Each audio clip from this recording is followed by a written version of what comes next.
maksudnya, Pak? Tolong jangan diganggu. Bu Ida ini pengacara saya. Jangan diganggu. Ibu jangan ganggu saya. Iya, kamu jangan diganggu. Jangan Jangan diganggu. Saya kan wanita. Wanita apa? Kamu Kalau kan wanita apa? kayak begini. Iya, ibu kenapa marah-marah? Jangan diganggu. Jangan Itu tunjuk pengacara saya. saya. Orang Ibu jangan tunjuk saya. Iya, Pak.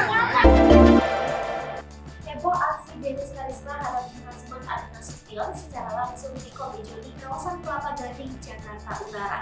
Sebelumnya, Rasman Nasution menggelar press conference di Komejo. Dalam kesempatan tersebut, Rasman Arif Nasution tegas telah melaporkan Dennis Karista dan Syamsul Caniago. Rasman Arif Nasution melaporkan Dennis Karista dan Syamsul Caniago atas dugaan kasus pelanggaran Undang-Undang Informasi dan Transaksi Elektronik.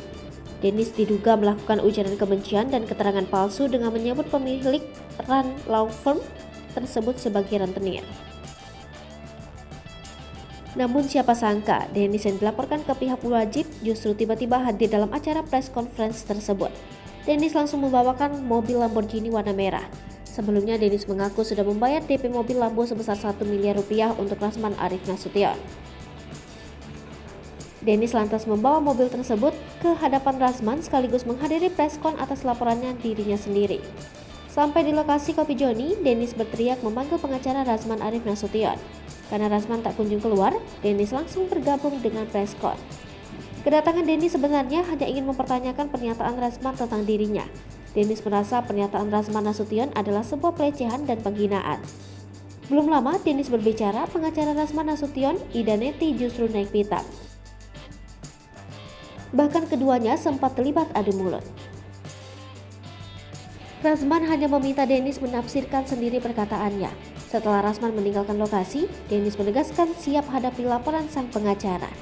Ia kembali tak terima disindir soal buah pepaya yang diduga melecehkan Dennis. Sebelumnya Dennis menyinggung perseteruan dengan Rasman dimulai dari kuasa hukum Medina Zen yang mulai menyindir fisik dirinya dan uya-kuya.